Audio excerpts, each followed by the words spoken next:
ধ্বংসের ঠিক মুখোমুখি দাঁড়িয়েও আমি হাসতে শিখেছি, কারণ মানুষ কখনো আমার ভিতরের কান্না দেখতে চায়নি। তারা শুধু আমার মুখের হাসিটাই দেখেছে।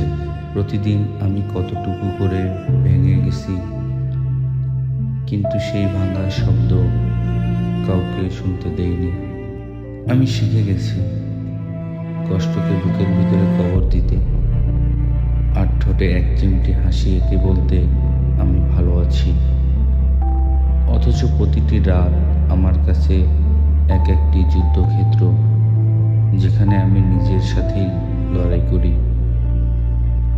আয়নার সামনে দাঁড়িয়ে নিজেকে বলি, আর একটু সহ্য করো, কিন্তু ভেতরের মানুষটা প্রতিদিনই একটু একটু করে হারিয়ে যায়।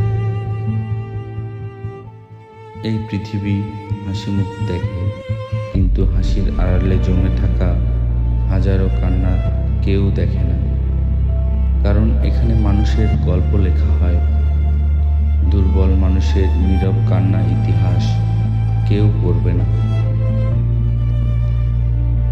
তাই আজও আমি নীরব, হাসছি, কথা বলছি, সবাইকে ভালো থাকার অভিনয় দেখাচ্ছি, আর ভেতরে ভেতরে প্রতিদিন একটু একটু করে শেষ হয়ে যাচ্ছি।